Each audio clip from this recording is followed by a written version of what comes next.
Welcome back guys. आज हम पढ़ेंगे morphogenesis and physiology of flowering. अगर वैसे हम बुक खोल के देख के पढ़ने लगे ना तो भाई हमें यूँ लगता है कि सब कुछ चक्कर वक्कर आ रहे हैं, हमें बहुत ही डिफ़िकल्ट टॉपिक है, कुछ समझ नहीं आएगा। आज हम इस वीडियो में इस टॉपिक को इतना ईजी वे से पढ़ेंगे कि आप कभी भूलेंगे ही नहीं इसे। तो चलिए फटाफट से वीडियो स्टार्ट करते हैं। फर्स्ट ऑफ ऑल मॉर्फोजेनेसिस क्या होता है हमें पता होना चाहिए। Morphogenesis is the process leading to and determining the form and structure of organs. मतलब मोर्फो का मतलब क्या होता है, बाहर के स्ट्रक्चर्स।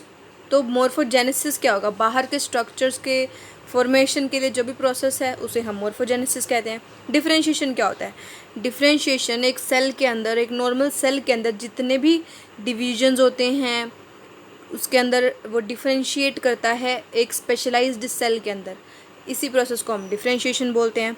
अब एक छोटा सा सेल है, एक सीड है, उसको क्या क्या फेजेस के थ्रू अपनी लाइफ में जाना पड़ेगा एक कंप्लीट प्लांट की फॉर्मेशन के लिए। सबसे पहले एक सीड है, वो जर्मिनेट होगा, उसके अंदर वेजिटेटिव स्ट्रक्चर्स डेवलप होंगे, फिर उसके अंदर और डेवलपमेंट होगी, वो फ्लावरिंग शो करेगा, फिर सीनेसेंस, और फिर टिश्यू कल्चर, फिर बायोलॉजिकल क्लॉक, और फिर बाद में क्या होगा, डाई, मर जाएगा प्लांट। सीड जर्मिनेशन में सबसे पहले सीड जर्मिनेट होगा, एम्ब्रियो के अंदर से उसका प्लिम्यूल, रेडिकल, ये सब एमर्ज होंगे और वो सीड कोड को ब्रेक करके प्लिम्यूल या फिर रेडिकल कुछ भी है वो हमें बाहर से विजिबल होने लगेगा। इसे हम क्या कहेंगे, सीड जर्मिनेट हो गया। अब एब्सिसिक एसिड का क्या रोल है सीड जर्मिनेशन में, ये क्वेश्चन बहुत बार पूछा जाता है। एब्सिसिक एसिड जो है वो तो इंड्यूस करता है डोरमेंसी को, ग्रोथ को प्रिवेंट करता है, जर्मिनेशन ऑफ सीड्स को प्रिवेंट करता है। तो इसका क्या रोल है, इसका भी एक बहुत ही इंपॉर्टेंट और फ़ायदेमंद रोल है। वो ये है कि जब प्लांट के ऊपर सीड लगा हुआ है तो एब्सिसिक एसिड जो है वो उसको जर्मिनेट होने से रोकता है वहाँ पर, क्योंकि अगर वहाँ पर ही सीड जर्मिनेट हो गया तो वो एक नए प्लांट को राइज नहीं दे पाएगा, नहीं कर पाएगा एक नए प्लांट की फॉर्मेशन। इसीलिए एब्सिसिक एसिड जो है वो उसके अंदर डोरमेंसी इंड्यूस करता है और उसको जर्मिनेशन से प्रिवेंट करता है। इसके बाद वेजिटेटिव स्ट्रक्चर्स की फॉर्मेशन हो जाती है। हमें पता है गिबरेलिन ग्रोथ प्रमोटिंग हार्मोन और एब्सिसिक एसिड जो है वो ग्रोथ इनहिबिटिंग हार्मोन है। फिर क्या होगा, प्लांट के अंदर बहुत सारे डेवलपमेंटल और मॉर्फोजेनेटिक चेंजेस होंगे, उससे क्या होगा, एक वेजिटेटिव स्ट्रक्चर जो है वो फ्लावरिंग स्टेज में एंटर कर जाएगा। अब फ्लावरिंग के लिए इंटरनल और एक्सटर्नल दोनों फैक्टर्स बहुत ही इंपॉर्टेंट है। अब जब उसने अपनी पूरी लाइफ जी ली है तो वो सीनेसेंस में अंडरगो करेगा। इसका मतलब क्या है कि उसके जितने भी डिवीजन करने वाले सेल्स हैं या जो उसकी वायबिलिटी है वो बहुत डिक्रीज़ हो गई है। अब वो एक्सटर्नल फैक्टर्स के साथ कॉम्पीट नहीं कर सकता है। इंटरनल फैक्टर्स और एक्सटर्नल फैक्टर्स ये सब उसके बहुत ही वीक हो चुके हैं और ये है ऑनसेट ऑफ सीनेसेंस। उसके बाद tissue culture, it help to study the functioning of plant system, regulation and differentiation of growth in a better way. उसके बाद बायोलॉजिकल क्लॉक्स, एनिमल्स के अंदर एक रिदमिक बिहेवियर शो करते हैं, उसी तरह प्लांट्स भी एक रिदमिक बिहेवियर शो करते हैं। प्लांट्स के अंदर कुछ ऐसे प्रोसेसेस होते हैं जो कि रिदमिक होते हैं, मतलब एक डेफिनेट टाइम पीरियड पर होते हैं, just without the absence of external disturbing factor. जब बाहर का कोई भी फैक्टर उन्हें डिस्टर्ब नहीं कर होता, मतलब जब प्लांट के हिसाब से बिल्कुल फेवरेबल कंडीशंस है, उस टाइम पर जो चेंजेस होते हैं उन्हें एंडोजीनियस राइम्स बोला जाता है। इसके बाद मॉर्फोजेनेटिक पिगमेंट्स, मॉर्फोजेनेटिक पिगमेंट्स जो हैं मॉर्फोजेनेसिस में हेल्प करते हैं। तीन टाइप्स के मॉर्फोजेनेटिक पिगमेंट्स होते हैं, फाइटोक्रोम, फोटोट्रोपिन और क्रिप्टोक्रोम। फाइटोक्रोम, फोटोट्रोपिन और क्रिप्टोक्रोम, ये तीनों ही क्रोमोप्रोटीन्स हैं। इन्हें हम क्रोमोप्रोटीन्स क्यों बोलते हैं, क्योंकि ये दो मॉलिक्यूल्स के बने होते हैं, एक होता है क्रोमोफोर और एक होता है प्रोटीन, इसीलिए इसे हम कंबाइंडली क्रोमोप्रोटीन बोलते हैं। क्रिप्टोक्रोम और फोटोट्रोपिन जो है ये दोनों ब्लू लाइट और यूवी ए लाइट के लिए रिस्पॉन्सिबल हैं, उन दोनों को ये एब्जॉर्ब करते हैं, उनके लिए कैरेक्टरिस्टिक हैं। तो फाइटोक्रोम और फोटोट्रोपिन, इन दोनों का अभी एक रिसेंटली हाइब्रिड पाया गया है, ब्लू लाइट फोटो रिसेप्टर, जिसे क्या आइसोलेट किया गया फ्रॉम द फर्न एडियंटम कैपिलस वेनरिस। और इस हाइब्रिड की जो फोटो रिसेप्टर जो ये है हाइब्रिड है, इसकी जो प्रॉपर्टीज़ है वो फाइटोक्रोम और फोटोट्रोपिन दोनों से रिजेंबल करती हैं। तो ये था ओवरव्यू इन तीनों के बारे में। अब इनको डिटेल में पढ़ लेते हैं, फाइटोक्रोम और क्रिप्टोक्रोम क्या होते हैं। Phytochrome, pigment responsible for inhibition of flowering in short day plants and stimulate flowering in long day plants. Phytochrome जो है वो बेसिकली एक फोटो इंडक्शन के लिए रिस्पॉन्सिबल है, मतलब कि लाइट की इफ़ेक्ट्स के लिए रिस्पॉन्सिबल है। ये इसका काम क्या है कि ये शॉर्ट डे प्लांट्स के अंदर फ्लावरिंग को इनहिबिट करता है और लॉन्ग डे प्लांट्स के अंदर ये फ्लावरिंग को स्टिमुलेट करता है। मतलब शॉर्ट डे प्लांट्स के अंदर तो फ्लावरिंग को कम कर देगा और लॉन्ग डे प्लांट्स के अंदर ज़्यादा कर देगा। इसे मैं ऐसे याद करती हूँ, IS इज़ और SL is SL। Borthwick and Hendricks suggested that 2 forms of phytochrome are interconvertible. मतलब फाइटोक्रोम्स की 2 फॉर्म्स होती हैं, फाइटोक्रोम आर, फाइटोक्रोम रेड यानी कि, और PFR यानी कि फाइटोक्रोम फार रेड। PR जो है वो रेड लाइट को एब्जॉर्ब करता है और PFR जो है वो फार रेड लाइट को एब्जॉर्ब करता है। बोर्थविक और हेंड्रिक ने बताया कि इन दोनों की फॉर्म्स जो हैं वो इंटरकन्वर्टिबल हैं। जैसे कि आप इसमें देख सकते हैं, PR जो है वो 660 नैनोमीटर की रेड लाइट को एब्जॉर्ब करता है। इसकी जो ये वैल्यू होती है ये काफ़ी बुक्स में अलग अलग दी होती हैं, तो आपकी बुक में जो भी दी हुई है आप उसे ही याद कर लीजिए। जैसे कि मैंने ये मॉडर्न की बुक ली हुई है BSc ग्रेजुएशन लेवल पर, इसमें 660 वैल्यू दी हुई है PR की, और PFR की 730 नैनोमीटर है। तो PR जो है वो उसको जब रेड लाइट मिलेगी तो PR जो है वो PFR में कन्वर्ट हो जाएगा। इसी तरह अगर PFR फार राइट मिलेगी उसे, वो उसे एब्जॉर्ब करके PR में कन्वर्ट हो जाएगा। ये प्रोसेस होगा डे पे। नाइट के टाइम पे क्या होता है कि PFR जो बहुत एक्यूमुलेट हो जाता है, इकट्ठा हो जाता है, वो अपने आप किसी भी लाइट के इंडक्शन की वजह से नहीं, बल्कि अपने आप ही वो PR में कन्वर्ट होने लगता है और ये प्रोसेस बहुत स्लो होता है। PR जो है वो एक इनएक्टिव है फॉर्म है और PFR जो है वो एक एक्टिव फॉर्म है। PFR जो है वो build up triggers florigen release in long day plants. मतलब फ्लोरिजन की रिलीज़ को इंक्रीज़ करता है लॉन्ग डे प्लांट्स के अंदर, और PR जो है वो फ्लोरिजन की रिलीज़ को ट्रिगर करता है शॉर्ट डे प्लांट्स के अंदर। तो मतलब अगर कभी भी आपको लॉन्ग डे प्लांट्स के अंदर ग्रोथ के लिए आपको पूछा जाए कौन सा पिगमेंट जो है वो रिस्पॉन्सिबल है, तो क्या कहोगे? PFR is responsible for triggering the growth in long day plants. PR और PFR ये दोनों फॉर्म्स इंटरकन्वर्टिबल हैं। PR और PFR इंटरकन्वर्टिबल है और साथ साथ PFR जो है वो फार रेड लाइट एब्जॉर्ब करता है, PR जो है वो रेड लाइट एब्जॉर्ब करता है। PR रेड लाइट एब्जॉर्ब करके PFR में कन्वर्ट होगा, PFR far red light absorb करके PR में कन्वर्ट होगा, और PFR जो है वो अपने आप PR में कन्वर्ट होगा ड्यूरिंग नाइट। बट ये प्रोसेस बहुत ही स्लो होगा। अब फाइटोक्रोम क्या है? फाइटोक्रोम बेसिकली एक प्रोटीन है जिसके अंदर की एक क्रोमेटोफोर प्रोस्थेटिक ग्रुप है। अब ये जो क्रोमेटोफोर है प्रोस्थेटिक ग्रुप के फॉर्म में प्रेजेंट है, ये ओपन चेन टेट्रापायरोल क्रोमोफोन से रिजेंबल करता है।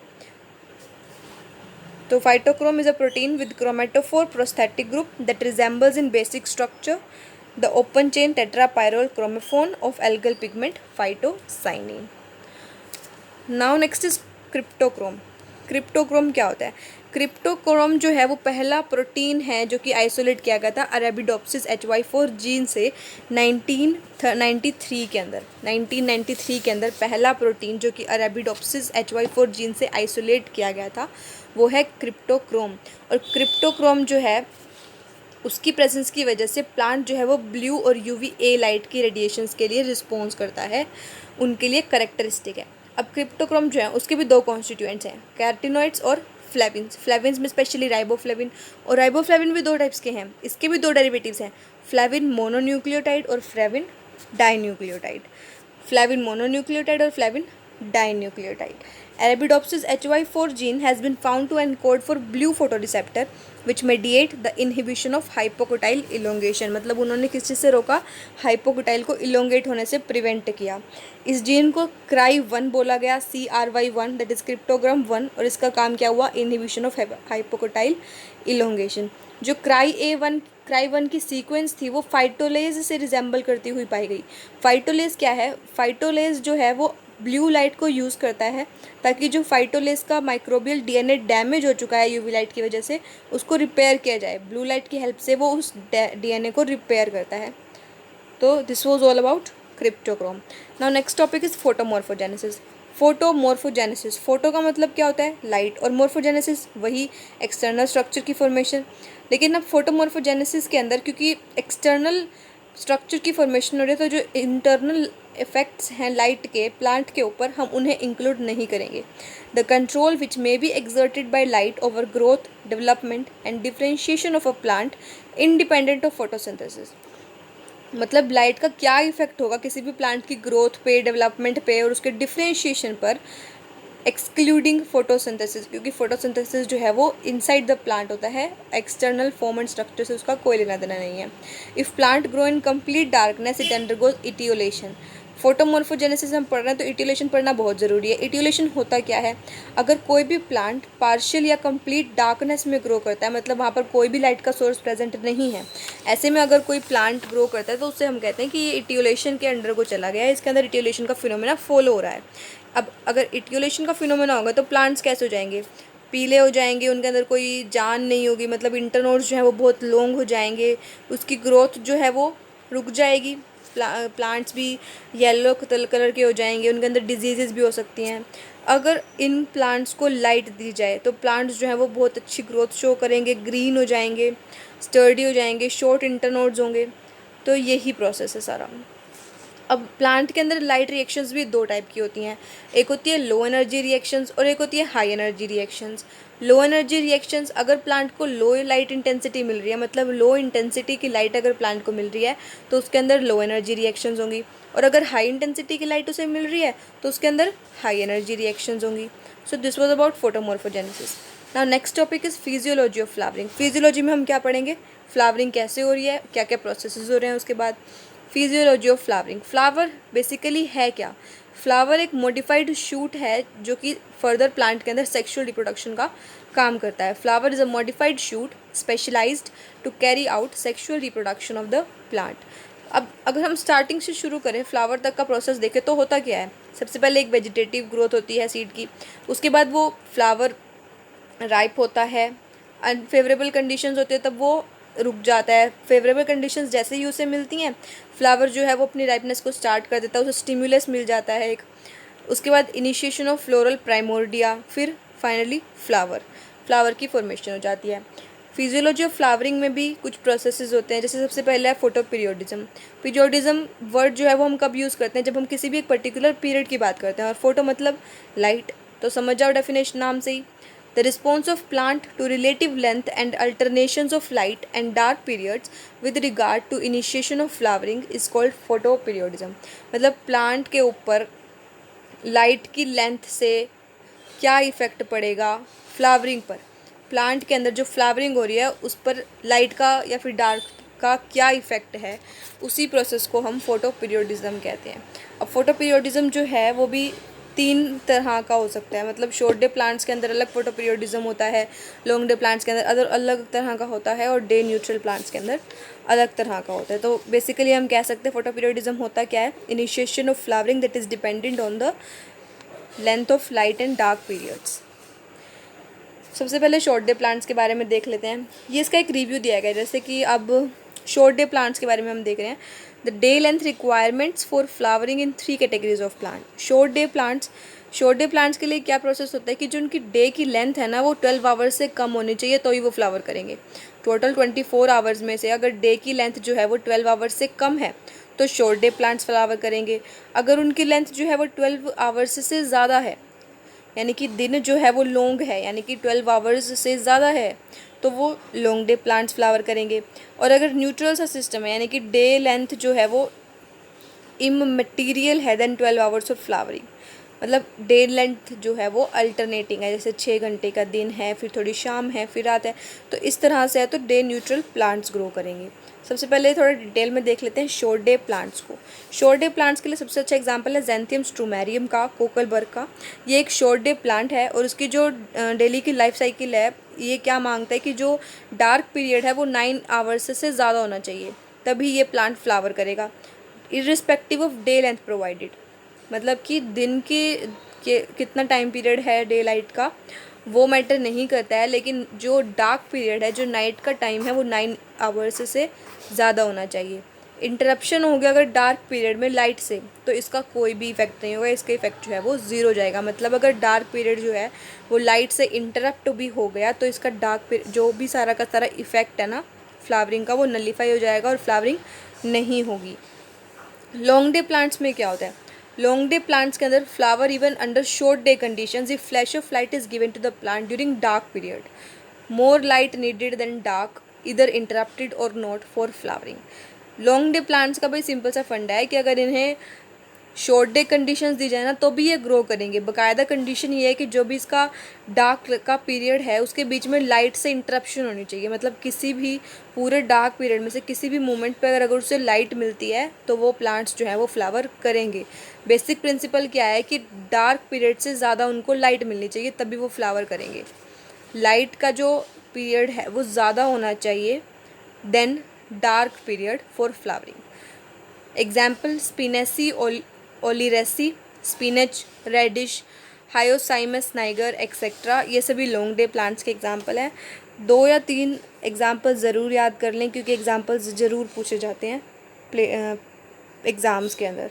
It is interesting to note that long day plants flower in short photo periods also provided these were accompanied with still shorter dark periods. मतलब condition हमारी सिर्फ एक है भाई, दिन बड़ा होना चाहिए रात से तो हम फ्लावर करेंगे।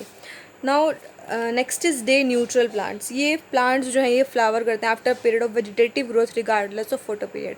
अगर इनकी वेजिटेटिव ग्रोथ पूरी हो चुकी है तो ये फ्लावर ज़रूर करेंगे। इन पे कोई डिपेंड नहीं करता है कि उनको डे लाइट कितनी मिल रही है या उनको नाइट में कितना टाइम पीरियड मिल रहा है। लॉन्ग डे न्यूट्रल प्लांट्स के एग्जाम्पल हो जाएंगे tomato, cucumber, cotton, sunflower, pea et cetera. Genes are set to be responsible for controlling the photo periodic response. मतलब जितने भी प्लांट्स रिस्पॉन्सेज शो करते हैं उन सभी के लिए उनकी जीन्स रिस्पॉन्सिबल होते हैं। Next is perception of light stimulus. Photo periodic stimulus is perceived by the leaves of the plant. ऐसा माना जाता है कि पूरे प्लांट के अंदर लीव्स जो हैं उन्हीं वही सारा इफेक्ट नोट करते हैं कि उन्हें लाइट कितनी मिल रही है, उन्हें डार्क कितना मिल रहा है टाइम पीरियड, वो सभी जो है वो लीफ कंट्रोल करती है। There is existence of flowering hormone called florigen but now flowering is controlled by hormones like auxin, gibberellin, ethylene et cetera. ये माना जाता है कि एक फ्लावरिंग हार्मोन होता है फ्लोरिजन जो कि सारा प्लांट के अंदर फ्लावरिंग को कंट्रोल करता है। लेकिन अब हमें पता है कि हमने प्लांट हॉर्मोन्स के बारे में पढ़ा है, हमें पता है कि auxin, gibberellin, ethylene, abscisic acid ये सब बहुत इंपॉर्टेंट रोल प्ले करते हैं प्लांट की ग्रोथ स्टिमुलेट करने में भी और इनहिबिट करने में। Long day plants when given gibberellin flower under short day conditions. या this is a live example. Long day plants को जब गिबरलिन स्प्रे किया गया लॉन्ग डे प्लांट्स के ऊपर तो उन्होंने शॉर्ट डे की कंडीशंस में भी फ्लावरिंग शो करी। ये प्रूफ है कि ऐसा कोई फ्लावरिंग हार्मोन नहीं है फ्लोरिजन, बल्कि ये सारे प्लांट हार्मोन से मेडिएट होते हैं। एक और यहाँ पर वर्ड आता है फोटो पीरियोडिक इंडक्शन। उसका क्या मतलब होता है कि appropriate photoperiodic induction is required for flowering in a plant. Short exposure to appropriate photoperiod can produce flowers. The process is called photoperiodic induction or photoperiodic after effect. मतलब एक अगर किसी भी प्लांट को उसका अप्रोप्रिएट फोटो पीरियड दिया जाए तो उसके अंदर फ्लावरिंग हो जाती है। इसी प्रोसेस को फोटो पीरियोडिक इंडक्शन बोलते हैं। Next is vernalization. वर्नलाइजेशन क्या होता है? Many plants require a period of cold treatment sometime during their development before they can flower. बहुत सारे प्लांट्स ऐसे होते हैं जिनको कि फ्लावर करने से पहले अपनी लाइफ टाइम के अंदर एक कोल्ड पीरियड चाहिए होता है, कोल्ड ट्रीटमेंट चाहिए होता है, तभी वो फ्लावरिंग शो करते हैं। अब बाइनियल प्लांट है, जैसे बाइनियल प्लांट के अगर हम एग्जांपल लें तो वो सिर्फ वेजिटेटिव ही ग्रो करता है अपने फर्स्ट सीज़न के अंदर और उसके अंदर कोई फ्लावरिंग नहीं होती है। और जैसे ही उसको लो टेम्परेचर में यानी कि विंटर की कंडीशंस मिलती है उसके बाद वो फ्लावरिंग शो करता है। सो इस तरह से प्लांट्स के अंदर वर्नलाइजेशन भी इंपॉर्टेंट होती है। वर्नलाइजेशन होती कहाँ पर है? Shoot apical meristem. The site of vernalization is believed to be shoot apical meristem and example is biennial plant as we have studied. So ये इफेक्ट ऑफ वर्नलाइजेशन शो किया गया है। ये एक नॉन वर्नलाइज्ड प्लांट है। स्लाइटली जर्मिनेटेड सीड से ये grow किए गए हैं। एक प्लांट ग्रो किया जब ऑर्डिनरी टेम्परेचर था, बिल्कुल कोई लो टेम्परेचर उसको प्रोवाइड नहीं किया गया। और एक प्लांट कैसे ग्रो किया है? Chilled for a month of 5 degree Celsius planted at ordinary temperature. मतलब कि प्लांट करने से पहले इसे 5 डिग्री सेल्सियस पर 1 महीने के लिए ठंडा किया गया है, उसके बाद इसे फ्लावर किया गया है। तो ये एक वर्नलाइज्ड प्लांट है और एक नॉन वर्नलाइज्ड प्लांट है। तो आप देख ही सकते हो कि इसकी ग्रोथ ज़्यादा अच्छी हो रही है। तो प्लांट्स के ऊपर वर्नलाइजेशन का भी बहुत इफेक्ट होता है। Vernalization effect is reversible and this process is called devernalization. मतलब वर्नलाइजेशन हम ठीक है कोल्ड के ट्रीटमेंट से अंडर को जा रहा है प्लांट तो वो वर्नलाइज्ड हो रहा है। अब ये रिवर्स भी तो हो सकता है, अगर हम उसे हीट प्रोवाइड करें तो वो डीवर्नलाइज हो जाएगा। ठीक है। Later found that gibberellin can replace vernalisation in many cold requirement plants. बाद में अब ये प्रूव हो चुका है कि गिबरलिन जो है वो प्लांट की ग्रोथ को प्रमोट ही नहीं करता बल्कि वर्नलाइजेशन को भी रिप्लेस कर देता है। मतलब अगर हम किसी भी प्लांट के अंदर गिबरलिन का स्प्रे करेंगे तो उसे वर्नलाइजेशन की ज़रूरत नहीं पड़ेगी। Next is fruit ripening. हमारी लैंग्वेज में तो फ्रूट राइपनिंग का मतलब क्या होता है कि फ्रूट जो है वो खाने के लिए तैयार हो चुका है, लेकिन बॉटनिकल लैंग्वेज में फ्रूट राइपनिंग का मतलब होता है कि सीड्स जो हैं अब वो डिस्पर्जल के लिए तैयार हैं। अब वो सीड्स जो हैं वो उनको अगर सोयल में ग्रो किया जाए तो वो न्यू प्लांट की फॉर्मेशन कर सकते हैं। Fruit ripening means that seeds are ready for dispersal. As you can see in this pic, एक अनराइपन्ड बनाना है और उसको जब हम ग्रोथ हार्मोन का स्प्रे करेंगे तो वो राइपन हो रहा है। और राइपनिंग के लिए हमें पता है कौन सा ग्रोथ हार्मोन रिस्पॉन्सिबल होता है, इथाइलिन। तो उससे ये बनाना जो है ये राइप हो रहा है। Changes at the time of fruit ripening due to softening due to enzymatic breakdown of cell wall, starch hydrolysis, sugar accumulation, disappearance of organic acids and phenolic acid like tannins. Ethylene is very difficult to apply in filled in gas, so ethaphone is used. ये सब fruit ripening के during क्या क्या changes होते हैं। जैसे सबसे पहले जो है वो उसके अंदर वो सॉफ्ट होना शुरू हो जाएगा, उसके जो सेल वॉल्स हैं वो ब्रेक डाउन होंगी, स्टार्च की हाइड्रोलिसिस होगी, फिर शुगर जो है वो एक्यूमुलेट होगा और जो ये ऑर्गेनिक एसिड्स हैं जो हार्मफुल थे सारे के सारे वो सब डिसअपियर हो जाएंगे। अब हमने कहा कि राइपनेस या फिर एडिबिलिटी जो है वो सिनोनिमस है, एक साथ ही हो रहे हैं। Seeds whose dispersal depends on animal injection, उनके अंदर राइपनेस और एडिबिलिटी जो है वो सिनोनिमस है। मतलब अगर फ्रूट गिरने के बाद उसको एनिमल नहीं खाना है तो उसको पकते ही वो खा लेगा, तो जो जैसे ही पकेगा वैसे ही वो खाया जाएगा। तो ये दोनों जो है वो सिनोनिमस हैं। इथाइलिन को हम एज अ गैस ऐसे ही अप्लाई नहीं कर सकते हैं फ्रूट्स में, इसीलिए उसका एक सोर्स होता है इथेफोन, हम उससे स्प्रे करते हैं। इथेफोन जो है वो एक्वस फॉर्म में स्प्रे किया जाता है और उसको प्लांट जो है वो बहुत ईजीली एब्जॉर्ब और ट्रांसपोर्ट कर लेता है। Low oxygen concentration and low temperature can inhibit ethylene biosynthesis. मतलब अगर इसको भी तो अपनी एक परफेक्ट कंडीशंस चाहिए कि उसी टाइम पर हम इसे स्प्रे कर सकते हैं। इथेफोन जो है वो 2-क्लोरो इथाइफोस्फोनिक एसिड से बना होता है। इथेफोन को हम as a source of ethylene consider कर सकते हैं। Next is senescence, the process in a plant from maturity to ultimate complete loss of organization and function. I don't think इससे इजी डेफिनेशन कहीं पर हो सकती है। मैच्योरिटी से लेकर उसके अंदर के जितने भी फंक्शंस हैं उनका कंप्लीट लॉस होने तक का जो भी प्रोसेस होता है उसे हम सीनेसेंस बोलते हैं। The latter part of the developmental process which leads from maturity to the ultimate complete loss of organization and function is termed as senescence. अब दो वर्ड्स होते हैं एजिंग और सीनेसेंस, इन दोनों को हम अक्सर समझ लेते हैं कि इनका मतलब एक ही है, नहीं इनका मतलब अलग अलग होता है। सीनेसेंस का मतलब हमने समझ लिया कि पूरा का प्रोसेस जो है मैच्योरिटी से लेकर लॉस ऑफ फंक्शन तक का। और एजिंग क्या होता है, एजिंग का मतलब होता है कि सारे के सारे चेंजेस जितने भी प्लांट की पूरी लाइफ साइकिल में जितने भी चेंजेस हुए हैं from vegetative structure to dying, वो सभी उसकी एजिंग को रिप्रेजेंट करते हैं। It is the sum total of all the changes in the total plant और its constituent, while senescence represents degenerative and irreversible changes in the plant. अब plant according to the habit of growth senescence in different ways. अब senescence जो है वो भी बहुत सारे types का होता है, जैसे कि कुछ प्लांट्स के अंदर होल प्लांट सीनेसेंस होता है। इसका मतलब होता है कि पूरा का पूरा प्लांट जो है वो एक बार में ही सीनेसेंस के अंडर गो कर जाता है, जैसे कि राइस, वीट, ग्राम या मस्टर्ड, इन सब में होता है। सिक्वेंशियल सीनेसेंस होता है, मतलब कुछ पार्ट्स जनरली शूट या रूट टिप के आसपास के जो पार्ट्स होते हैं वो एक्टिव रहते हैं और बर्ड्स प्रोड्यूस करते हैं, और कुछ पार्ट्स जो हैं वो डाई हो जाते हैं। जो ओल्डर पार्ट्स होते हैं वो सीनेसेंस शो करते हैं और डाई हो जाते हैं। उसके बाद शूट सीनेसेंस, शूट सीनेसेंस नाम से समझ लो, शूट वाला पार्ट जो है वो सीनेसेंस शो करता है, जबकि स्टेम या रूट जो है वो रिमेन सेफ, वो ऐसे के ऐसे ही रहते हैं। सिंक्रोनस सीनेसेंस, इसका मतलब क्या होता है कि लीव्स जो हैं वो सीनेसेंस शो करती हैं और शेड हो जाती हैं, जबकि जो बाकी का प्लांट है वो अलाइव रहता है। During the process of tissue maturation, certain cells such as xylem vessels and sclerenchyma may senesce and die, although the plant as a whole is in a state of vigorous growth. Now you can see in this diagram ये सभी types के senescence को show किया गया है. Whole plant senescence मतलब सभी के पूरा का पूरा प्लांट जो है वो सीनेसेंस शो कर रहा है. टॉप सीनेसेंस यानी कि शूट सीनेसेंस, इसमें सिर्फ जो शूट का पार्ट है वो सीनेसेंस शो कर रहा है. डिसीडियस सीनेसेंस, लीव्स शेड हो रहे हैं, बाकी प्लांट अलाइव रहता है. और प्रोग्रेसिव सीनेसेंस मतलब पहले ओल्डर वाले सीनेसेंस शो करेंगे, उसके बाद धीरे धीरे जो है वो ऊपर वाले शो करेंगे. Senescence as advantage to plant. अब सीनेसेंस को की एडवांटेज क्या है प्लांट के लिए, ये सब तो हमने उसके हार्मफुल इफेक्ट्स ही देखे कि वो भाई उसके अंदर जो है सारे के सारे चेंजेस इरिवर्सिबल होने लगे हैं, उसके अंदर वायबिलिटी कम हो गई है, वल्नरेबिलिटी कम हो गई है, इसीलिए वो डाई कर रहा है. इसका एडवांटेज क्या है प्लांट के लिए, बहुत बड़ा एडवांटेज है इसका. ओल्डर और इनएफिशिएंट ऑर्गन्स जो हैं उनको रिप्लेस कर दिया जाता है यंग और डेवलपिंग लीव से. अब यंग और डेवलपिंग लीव्स अगर उसके अंदर ग्रो हो रहे हैं तो वो ज़्यादा अच्छी ग्रोथ करेंगे प्लांट की.